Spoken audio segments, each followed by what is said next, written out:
It's not easy. It's not easy to be in this world. It's such a fallen world that it's hard to follow Christ. You can have a difficult life, even a painful life, and still God brings purpose and love and goodness and truth and beauty.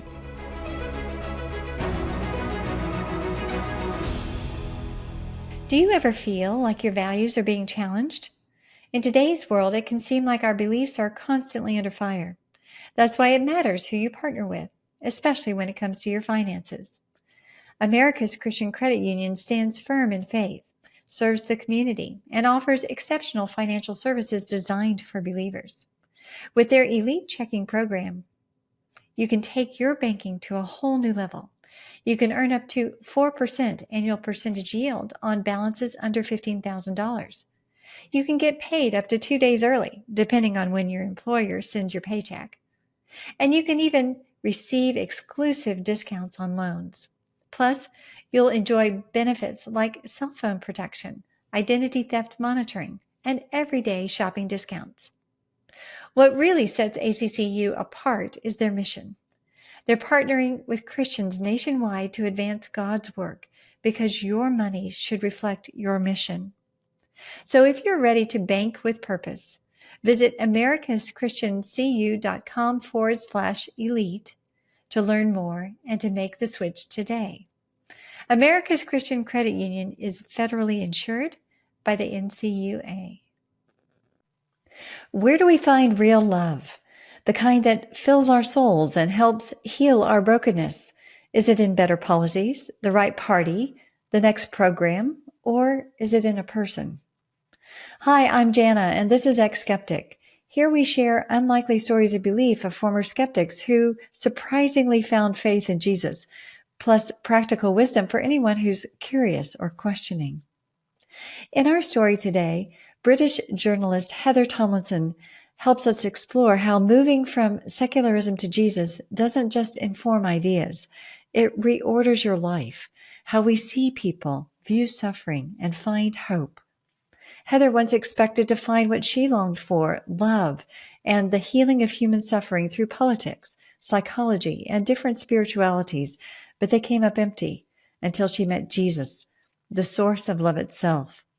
I hope you'll come along to hear her journey from moving from secular liberal journalist to someone who lives to share the love of Jesus. Welcome to eX-skeptic, Heather. It's so great to have you with me today. It's great to be here. Wonderful. Getting started, I would love the listeners to know a bit about you, your journalistic background, your education, and a little bit just what you're passionate about. For most of my adult life, have been a journalist or writer of some kind. I actually got into, I was very lucky in my early career to get onto a national newspaper in the UK, which certainly developed my skeptical nature because you have to be, as a newspaper journalist, you have to be very critical of what you're being told. But actually got into that because I studied molecular biology, and the first where I got trained up really was on an internet site in the very early days of the internet. And a lot of newspaper journalists had left to set that up, and they wanted somebody who understood biotechnology. So as a result, that was my stepping stone onto national newspapers. Although I didn't use my molecular biology degree much in my adult life, or at least not in my career, it did get me my first job, and I'm grateful for that. But then I left in my mid-20s. I left journalism, intending to retrain as a clinical psychologist, and to try and do something that's a bit more caring, or it seemed a bit more helpful to people that maybe journalists seemed to be at the time. But in the process of the training, which takes quite a few years, I had a very dramatic change of heart, and that led me eventually to leave the process of training to be a psychologist, and instead go back to writing, but this time for Christian publications, and also, but to spend part of my time also in pastoral care.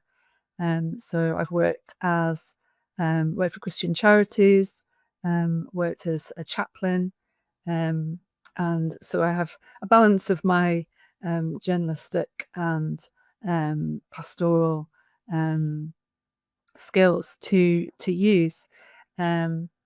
So yeah, very varied in my background, and I've sort of gone through a lot of different changes. But the real major change in my life was becoming a Christian. Wow, it does sound like you've had your hand in a lot of different things, moving from secularism to pastoral care, and so there obviously there was a shift there. So let's start back in your home life. Was it secular as well? Tell me about your growing up years in England and what that looked like in terms of God or religion or any touch points. So, like most people of my generation in Northern England, I had a very secular upbringing, um, even more so, I think, than a lot of people, because most of my peers were christened as children, but I wasn't. My parents wanted me to make my own mind up. But I'm grateful that one thing I did have was I went to a public school up to year 6 that was a Church of England school. And so I got taught some hymns that I still love when I hear them, and the Lord's Prayer, and a few Bible stories. And they were really important seeds. And looking back, I'm really grateful for them, because nowadays, unfortunately, in England, not many children get that.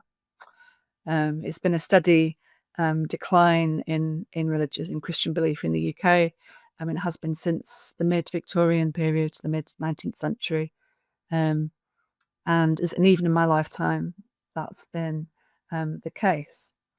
So my parents, again, like most people, would sort of christen, but absolutely no practice of Christianity at all in any real sense. At certain times, I called myself agnostic when I was a bit older, but I did most of the time have a very vague belief in God. There is such a thing as a God, but do I know anything about that God? Does it make any real difference to my life? No, not really. Looking back, certainly compared to now, um, and I had lots of very sort of liberal views and attitudes about the world that would get challenged when I started to explore Christianity and Christian belief. So mainly about sort of relationships and how that is applied um, in, uh, in people's lives, but yeah, I was. And the other thing, and probably unusually in my generation at the time, is that I was very political. My parents had been very political. They'd grown up, they had very working class backgrounds, quite challenging backgrounds. And that meant that they were very supportive of left wing politics. And at the time, that was mostly the Labour Party. And I sort of had been brought up and absorbed a lot of that, a lot of those beliefs. So really, in lots of ways, my religion or my ethical framework was political. And certainly when I went to university, that sort of grew. It was before what we call woke happened. So there was lots of, it was quite intolerant. I was quite intolerant of people who were not left wing. However, compared to what is currently happening in universities and so on, it was much milder than that.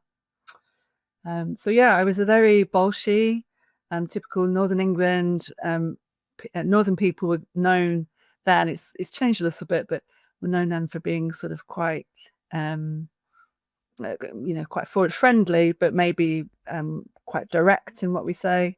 And I was certainly at that. So growing up in this very secular world where I didn't really understand that Christianity had any real importance in the world.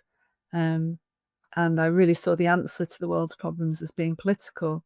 And if only we could get the right politicians and the right amount of taxes taken to fund the right kind of social projects, then we could have a much better world. That's pretty much how I thought going into adulthood. So it sounds like you were, again, in a secular world, secular home, a secularized education and views, and all of that shaped. It sounds like you didn't have any like anti-theistic kind of views, or you weren't anti-Christian, you were agnostic.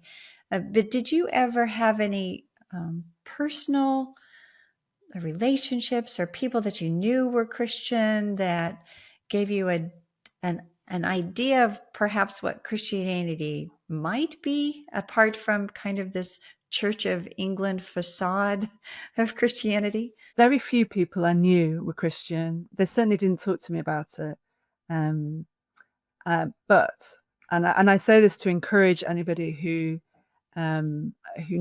praying with somebody, because I was very, very lucky to have family friends, a couple who were very, very loving and caring to me as a child. They made a difference to my life. And I knew they were Christians. They didn't talk to me about faith, but I knew they were Christians because my mum had told me. And later, when I'd become a Christian, I rang them and told them.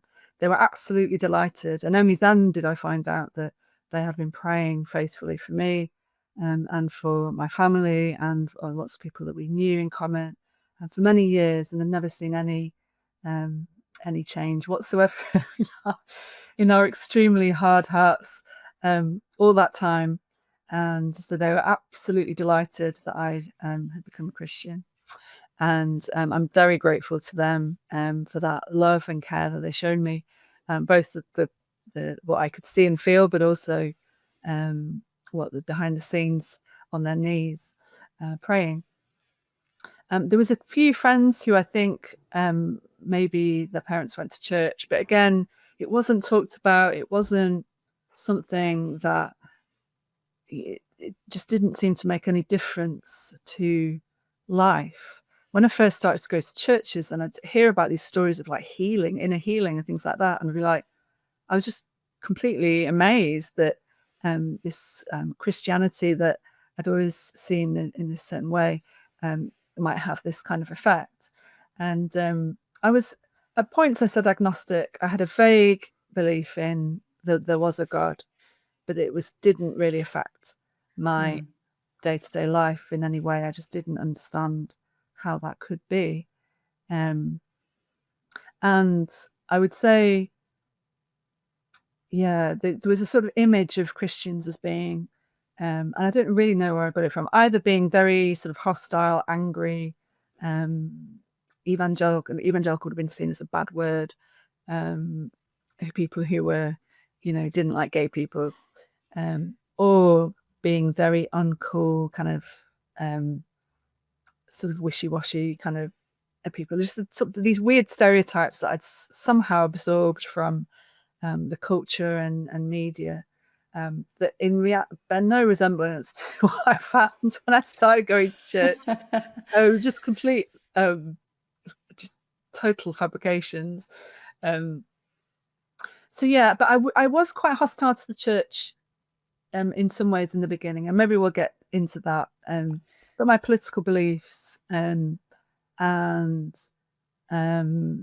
liberal ideas had led me to have sort of quite critical views of Christianity, mostly again not very based in much reason or fact. But it did take quite a long time of thinking and arguing with people and praying before I started to really understand a Christian worldview. As you moved more into whether it's molecular biology or liberal politics, how did that push you further into any kind of an anti-religious perspective? And what do you think that you're speaking of, how once you actually engaged in it, it was different than you thought, but yet there is this, again, this very strong sensibility, particularly in politics, and there's a strong division of thought. And I wondered, as someone who used to be kind of on the inside of that or coming from that perspective, what do you think is informing that kind of very resistant or negative hue over religion and religious people, that whole thing that's causing such a division? So firstly, so the molecular biology for me, I say, because I remember distinctly at the end of my degree saying to myself, I think I'm more sure that there's a God than I was at the start. So it actually had the opposite of what people might think. And I think that's because, I mean, I really loved science. I thought it was so interesting. Um, but because I understood it well, I also understood what it was not. So it didn't offer an ethical framework. It didn't offer certainties. It offered a method, the scientific method, that you could use to explore the material world. But it was limited, and I could see that really easily. Um, and so, although while I found it really fascinating, I didn't see that it provided answers to um, the world's problems, really. But no, in my degree, oh, and there was a Christian who would come. I was involved with the student newspaper, and we were a pretty godless bunch. Um, at that time, like a lot of universities, it was a very sort of alcohol fueled and pretty, um, you know, party. It was a party lifestyle. And a Christian guy did come in and try and persuade us of a better way. And I remember just being scathing. I remember having an argument with him about, yeah, but doesn't it's not really a virgin birth because the word virgin means um, uh, it means young woman and all this stuff that but nonsense really. But it's come through the culture somehow. Um, so the science wasn't a problem. If anything, it was helpful to my faith. But the liberal beliefs, that's an interesting question, where exactly it's come from. And now that I've read and thought about it more, I think it's had a long history. I think the new atheists, Richard Dawkins, obviously a famous Brit, and Christopher Hitchens, another Brit. They're in some ways products of the culture that I grew up in, which was very secularized. But this sort of secular, these sort of liberal ideas that you don't really need religion, and actually religion can be quite harmful, really. And um, it had come through our TV screens and the media. It had come from having a very secularized church as being the example of Christianity. There was various philosophers that I think were very influential, postmodern philosophers latterly, but the 19th century biblical scholars who started to pull apart the Bible um, and be very skeptical of it. I think it all sort of filtered down to this for England being a particularly secular place. Um, so yeah, it was. I think it was the media and films that I picked up these sort of negative ideas. It really wasn't thought through very much, and so when I started to explore it properly, then I actually found how fascinating it is, and how um, I think the good word would have been ignorant. I was ignorant of what Christianity really was, what it taught, and of a worldview that was just different to mine, it being very secular and liberal. So your secular liberal view, you obviously contended for it in secular publications. It was your view of the world.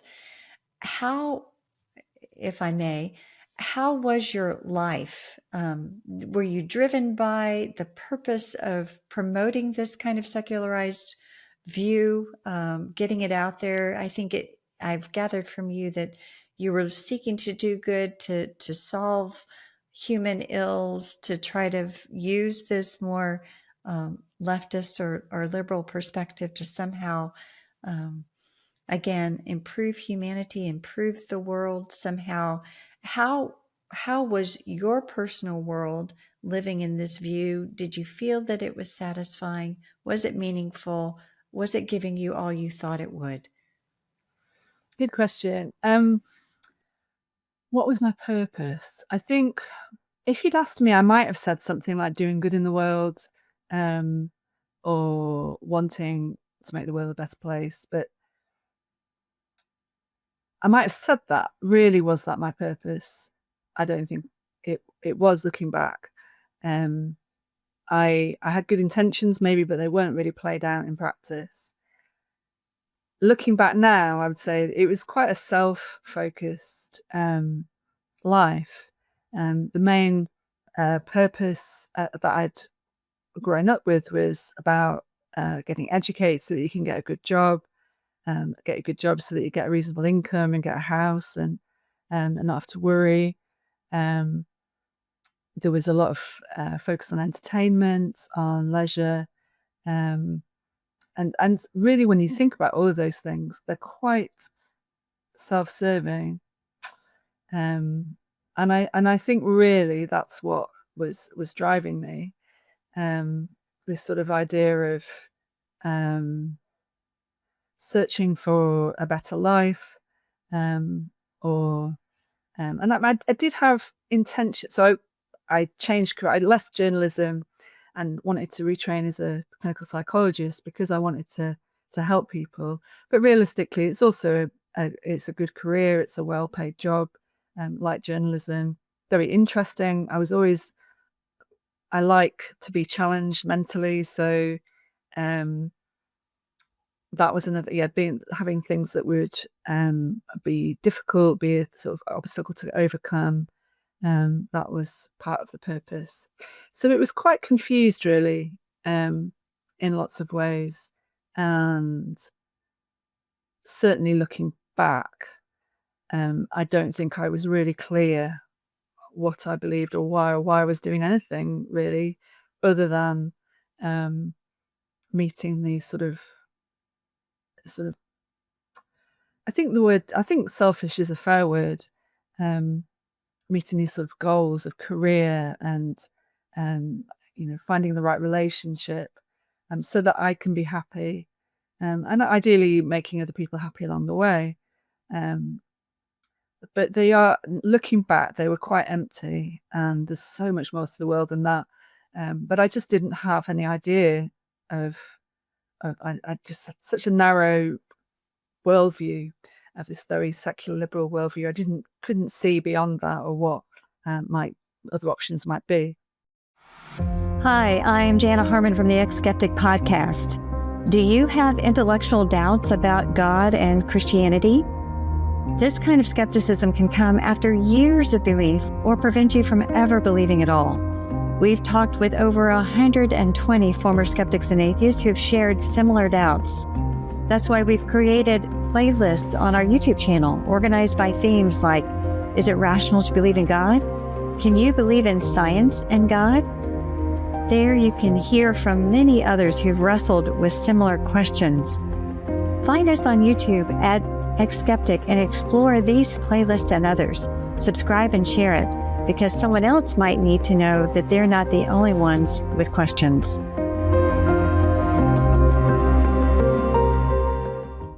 Did you have any still continued vague notions that God existed during this time? So you were still able to hold on to that kind of tentative background faith? A little bit. So unusually, I have a few memories that stick in my mind. Bearing in mind my lifestyle was really did not have God in it, shall we say. There was lots of drinking and such like, but at certain points, so I remember when I was working on The Guardian, which is a very left-wing newspaper, and really not much Christian faith in it at all, even then, as well as even more so now. I remember there was something happening, some bad event on the news, and I just blurted out, "Oh gosh, we've got to pray for that."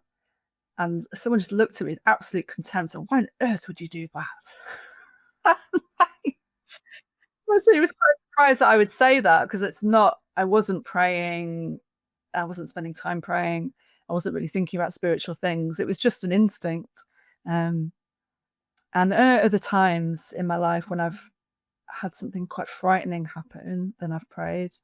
Um, and I do wonder, so late in my career as a newspaper journalist, I was just feeling very unsettled and unhappy, wondering, uh, I wouldn't have said I was wondering what life was all about. I just knew that it wasn't right. I wasn't in the right place. And I remember praying on my bed, God, what should I do? And literally that's all it was. But I do wonder if that was the start of the process of conversion. So there was maybe more faith than a lot of people. And there wasn't a hostility towards God. There might have been a hostility towards certain aspects of the church or what I thought the church was.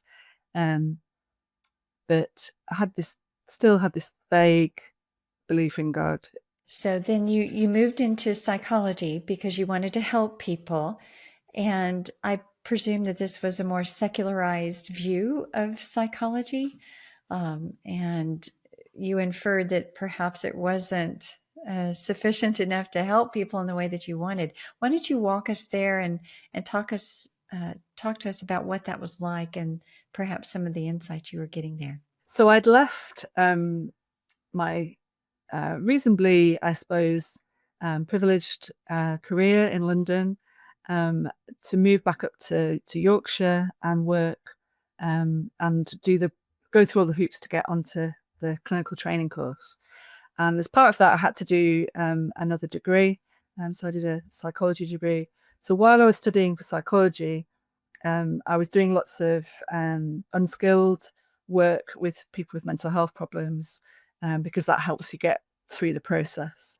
Um, but I went from this quite prestigious job where I'm dealing with all these PRs who are wanting to take you out for nice lunches all the time and ringing you up and trying to butter you up, and that kind of lifestyle. I have an expense account and things like that, um, and went crashing down living in um, living in. I mean, I was lucky. I had a reasonable house, but the work was as a nursing assistant and as a bank nursing assistant. So the absolute lowest of the low, in this healthcare environment, um, and working on acute mental health wards. So what we would have used to call psychiatric wards. Um, so it was a very humbling experience from being really quite privileged in this environment to going to that. And I have another clear memory of my very first day, of walking into the building and a woman glaring at me and shouting something quite rude, which I won't. And but I thought at the time, I remember thinking, this is going to be really good for me. It's just going to get me right back down to earth. And actually, I loved working with those people. It was I didn't enjoy seeing the suffering, because there's real suffering in people with that kind of mental health illness. Um, but I really liked them, and I wanted to help them. I believed there was various sort of psychological programs that had some research done into it that showed that you could help people. So I read about that and be really inspired. I think, oh, great, we could do this. Um, Looking back, it was quite a naive belief. Um, but parallel to that, and I didn't maybe connect the dots at the time, but I think it was probably seeing the suffering that made me start thinking more about spirituality. And also going from this, so newspaper journalism is so fast paced, adrenaline fueled. Um, you don't really have time to stop and think.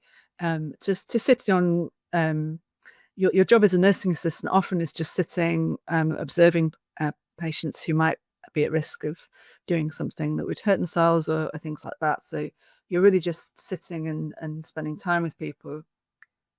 So this massive slowing down of life, as well as seeing this very difficult lives of people, I think probably that was part of the reason why I was looking for something spiritual. So I started to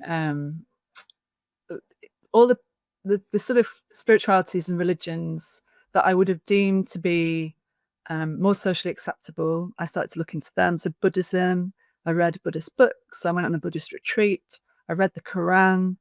Um, at one point I was quite interested in paganism and Wicca, though thankfully didn't end up doing anything about that, which is another story. God kind of brought clarity to that potential avenue. But I did the thing that really changed everything was reading the Gospels, and I'd read the Gospels as a university student, and it had not really made that much impression on me, to be honest. Um, but at that time, it really powerfully affected me. I would read. I loved the Gospel of Matthew. I started to read that, um, and it really chimed with my liberal beliefs of helping the poor. But also, I could just see that what he was teaching was true. And not only was it true, but if we practiced it, it could really change the world. And that started me getting me interested in Christianity, interested in Jesus, and started. So I started to attend churches. Before we go there, there's so much there. So just for clarity, when you were sitting bedside, there was the diversions, the distractions were gone. You had a lot of time to think. What and you started on a spiritual search. Was that just because you had that time with yourself to go, okay, what questions were you asking of yourself that would even prompt a spiritual search? Is this all there is? How do we help these people? I'm just trying to get clarity in terms of what would turn you in a spiritual direction to begin with. At the time, it was quite unconscious. I didn't really realize. I just had a vague idea that I wanted something spiritual in my life. Um, but looking back, what I was looking for was love. And I was obviously working in an environment where there wasn't much love. But kind of deep down, I wanted to love, and maybe didn't realize at the time how bad I was at it.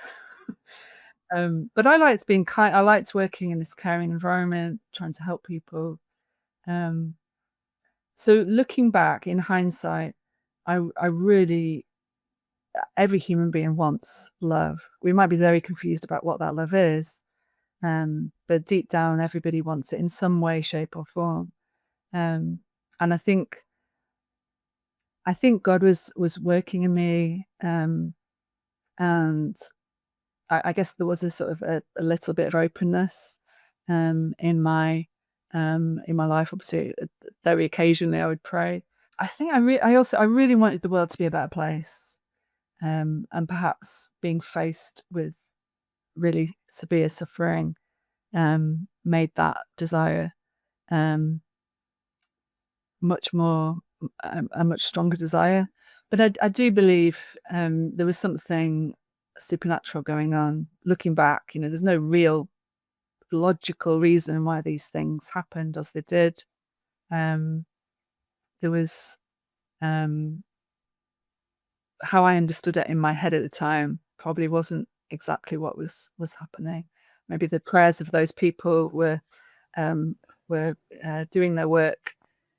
Yes, I do find it interesting when you started looking towards spirituality, you didn't start with the God that you were praying to, or at least the God, I guess, of the Christian God, I presume that you were praying to. Um, but you started in Buddhism and you moved more towards an Eastern direction. I'd read quite a lot of New Age sort of books, which had a very watered down version of a Christian God.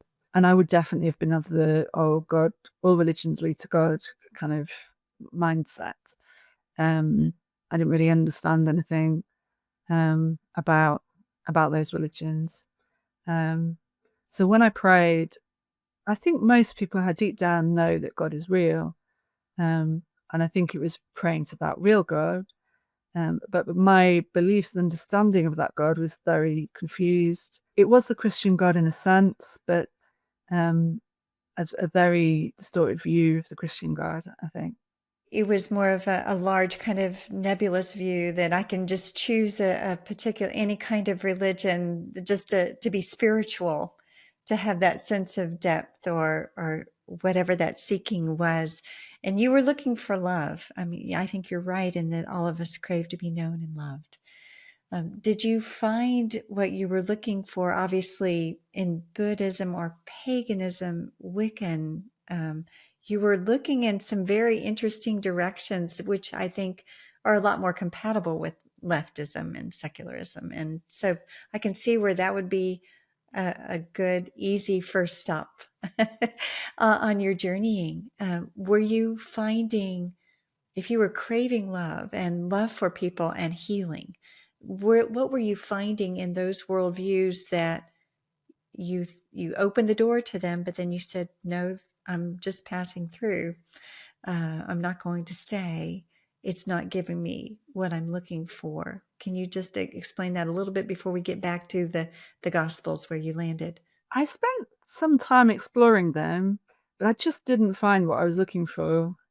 Um, and again, at the time, I probably wouldn't have been able to articulate what I was looking for. Um, the the brief interest in paganism um, came about. You're absolutely right. It was much more in keeping with my liberal beliefs.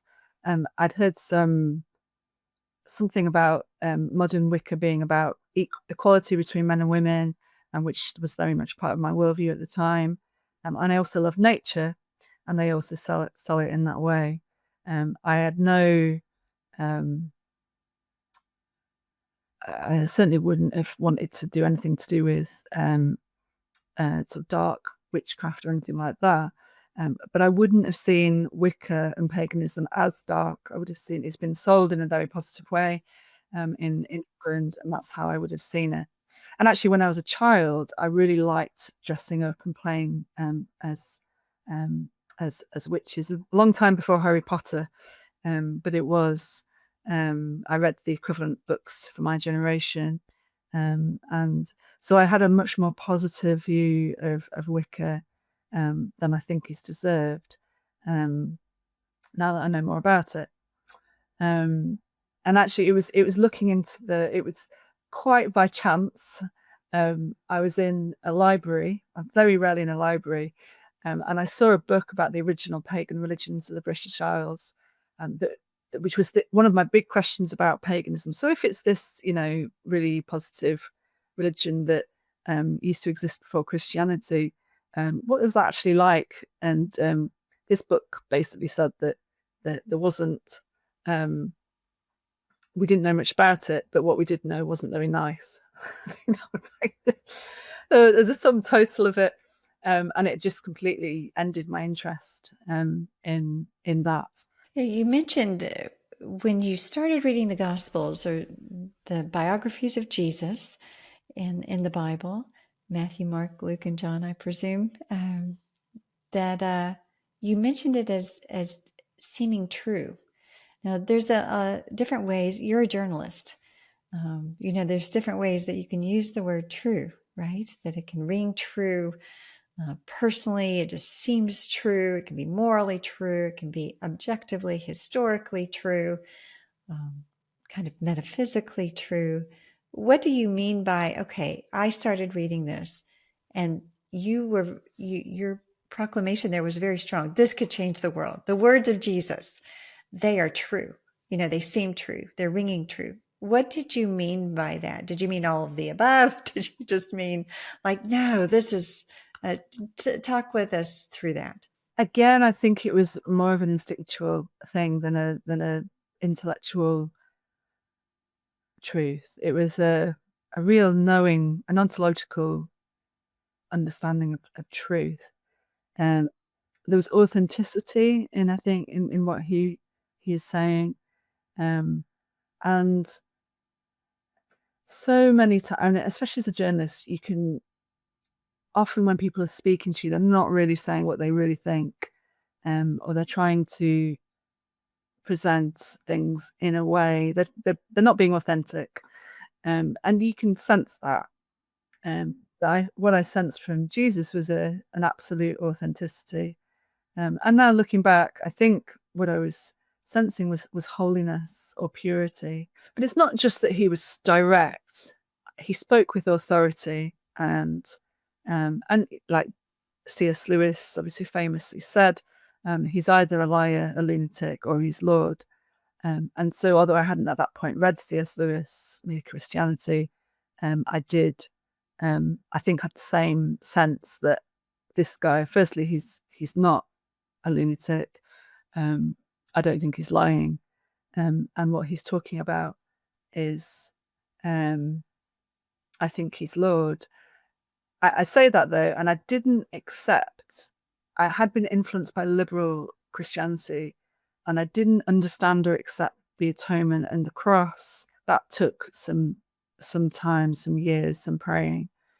At first, it was just an attraction to Jesus, and a seeking, a coming to the decision to get baptized, wanting to follow Jesus as my Lord. Maybe didn't understanding him as my Savior for some time, but it's um, a real sense that this is what I've been looking for. As a journalist, again, I guess, I mean, obviously, when you encounter Christ, it is more of an existential kind of knowing. This is true, and He is real, and He is the authority. As a journalist, did you question the source, the textual reliability, the historical event, the claims of the resurrection? These things that surround Jesus that validate His claims to be God. Did any of that come into play at all for you? I mean, it's okay if it didn't. We're all wired differently in terms of how and why we come to know Jesus as Lord and Savior and God of all. So, for example, I started to read the Gospel of Thomas, and I was just like, this isn't like the Gospels. This is just completely different. It's not of interest to me. Even though I'd read sort of liberal ideas that had been excluded by the church and all this sort of, it had these important insights about Jesus. But when I read it, that's not how I perceived it at all. I perceived it as much less powerful and much less interesting. And so I read liberal Christian writers like Brian McLaren, who really appealed to my liberal left politics. And actually, I would say at that particular point in time were quite helpful in the sense that, because I think it took a long time before I started to question those values and my politics. So at that time, it was kind of like, oh, you can look at Jesus in this way. And there's some wonderful stories. I was really inspired by, sort of social action projects and stories that have been done by Christians to try and love people in the world, try and love the unloved. Obviously, I was working with at the time. So yeah, I was really drawn to that. It was much closer to my worldview than reading a more conservative, a more traditional Christian book. So to that side, my worldview change was slow and gradual, but my interest in Jesus was immediate and genuine. And when I went to churches, I don't think they knew what to do with me because I was being very difficult. I would literally go, I was so arrogant. I would literally go to the welcomer. I didn't know they were a welcomer. There's a person there who looked like I could ask them a question. I said, so what does this church think about women in leadership? Or what does this church think about homosexuality? Or what does this church think about, all this stuff? And I was really difficult. And most Christians are just not equipped to deal with that kind of question. So I'm, I really feel bad for those people. And now when people are like that with me, then I have a lot more tolerance of it because I remember what I was like. Um, and, you're just so sure. You think you know everything, um, and you can't see a different way. And it took me a while before I started to understand a different perspective, understand the more Orthodox Christian perspective. I guess with that more Orthodox Christian perspective, your views began to change politically, even theologically, it sounds like. So after I'd made a decision to follow Jesus, and I'd got christened. Um, that was in 2009. Not long after that, I was sitting on my bed reading the Bible, and I read the Bible and prayed a lot, and completely out of the blue, not expecting anything, I had a very powerful experience of God, and God's love. And I'd had sort of glimpses of it. I'd been in churches in worship and sort of felt God's presence, to an extent, but very mild compared to this. This just completely blew my socks off, and it's a hard thing to explain to somebody, but I had this weird sensation that if somebody was in front of me with a knife wanting to kill me, that I would love them, absolutely love them, even though I knew they wanted to kill me. And what I knew was that that was God's love for us. And I could see that I had been holding my knife up at God all this time, really. I might not have understood it like that. I might not have seen it like that. But that is what I had been doing.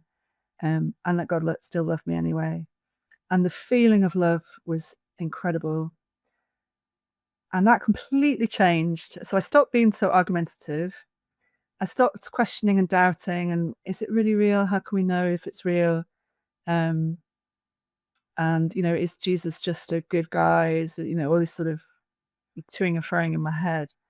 Because I absolutely knew that God was real and that God was love and that that really was the answer to everything.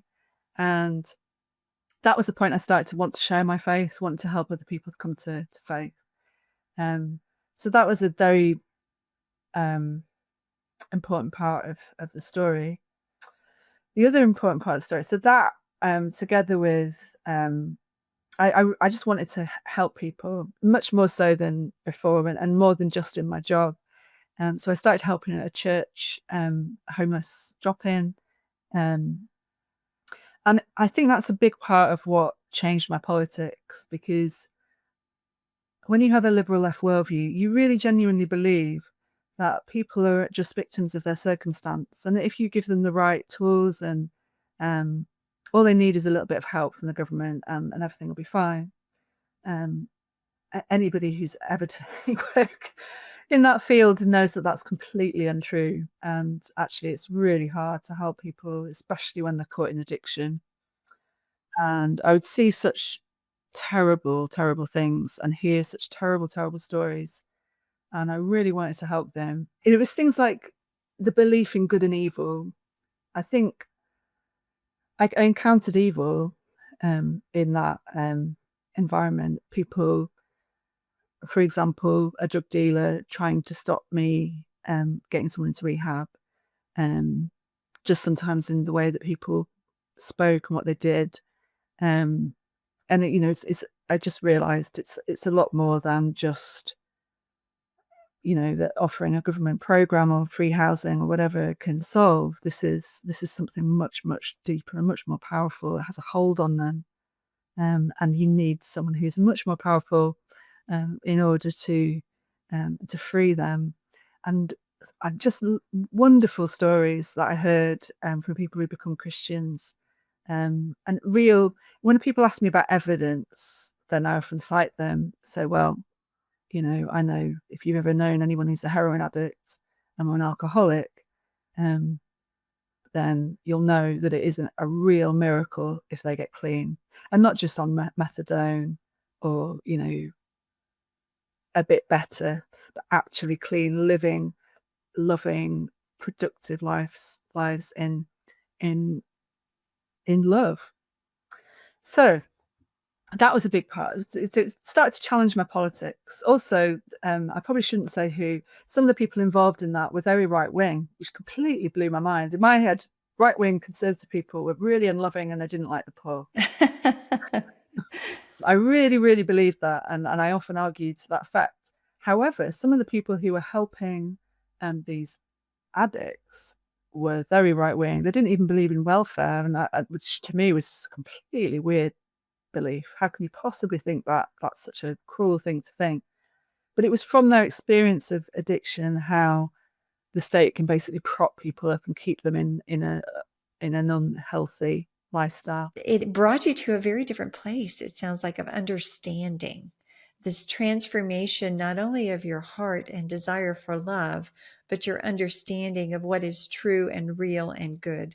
How to understand that through the Word of God, because you became invested in reading about not only who Jesus is, but I'm sure the grand story. But it sounds like your life has changed pretty dramatically, and that you have had this huge paradigm shift. Sometimes it just takes time to shift your entire worldview and the way that you look at life and reality. What do you suppose it makes you so in earnest to want others to know what you have found? My life is so much. I say this like my life still can be difficult.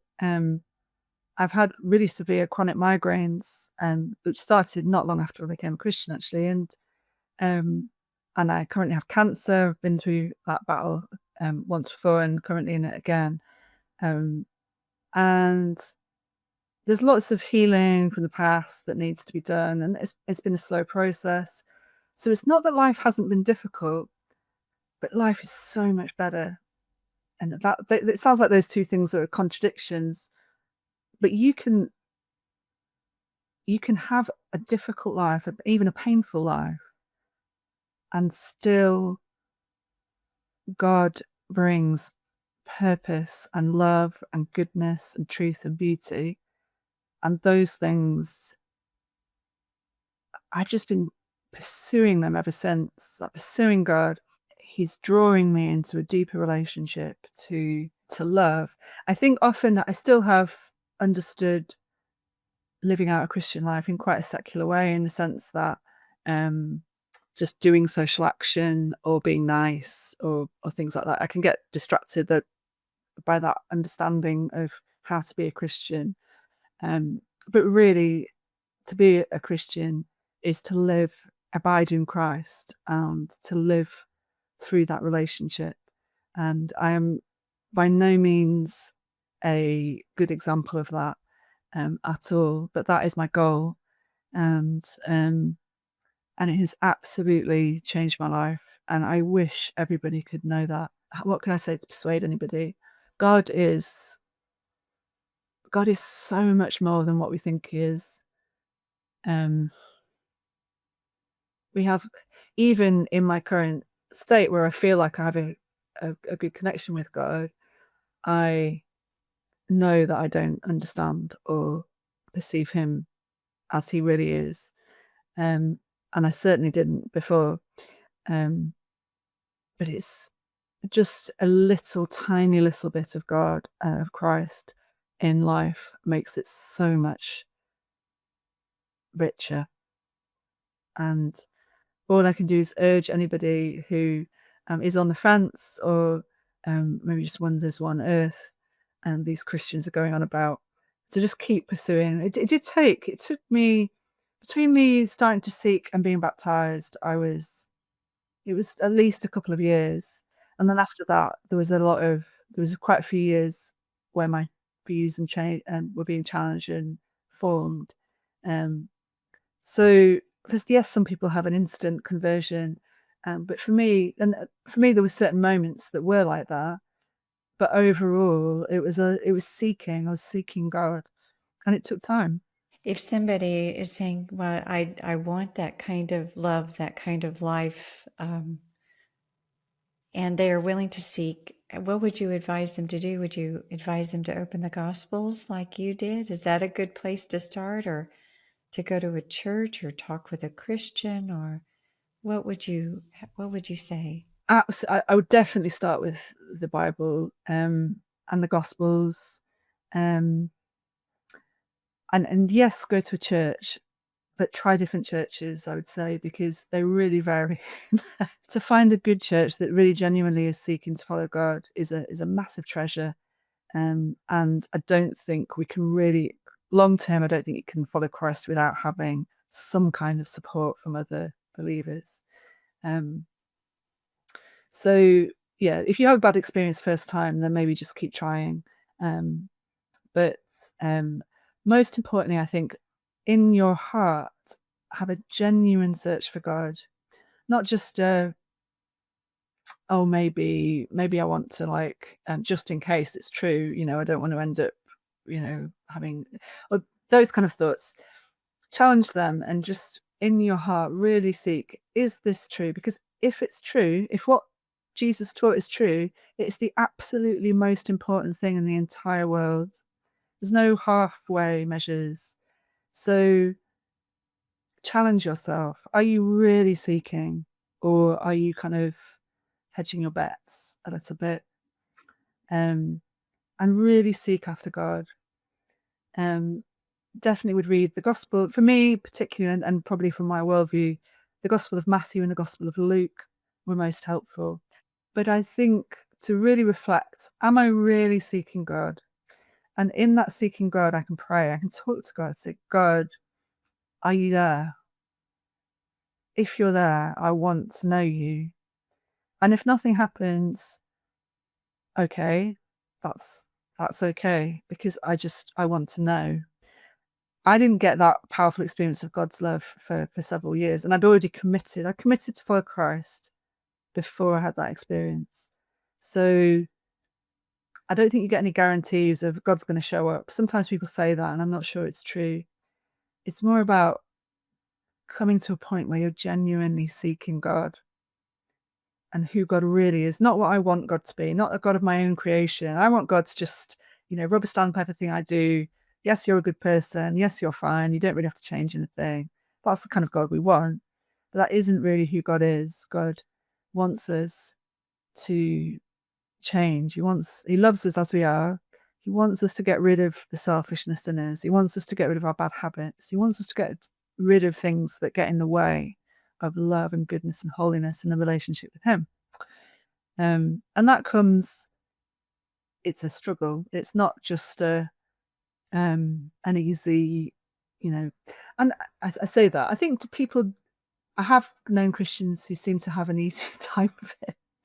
And maybe there's different ways of coming to God, and maybe they've just had a different battle in different ways. I don't know. I'm not judging their walk.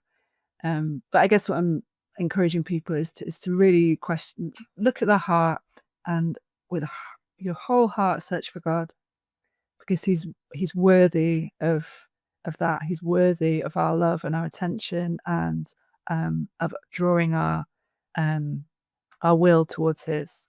Yes, it is. That's where you find love, isn't it? It's very paradoxical to give up yourself, but that's when you find the love of God, really, when you come to the end of yourself. But when I think of your story and the way that Christians may have played a role in that, I know obviously early on you had that family who was setting a good example for you. They may not have talked with you about Jesus, but they were certainly an embodied example of what a Christ-like life looked like. They prayed for you earnestly, and I'm sure that had something to do with your change as well. In your story, you have such a heart of mercy and love yourself. I mean, even before becoming a Christian, you want people to be healed and things to be better for humanity. How can we as Christians either embody Christ in a winsome way, show them what love is, loving your enemies, allowing the Spirit of God to live through you? what are some ways in which we can help others or engage with those who, you speak with? There are so many, even walking the streets of England or everywhere, honestly, these days. There's so much brokenness.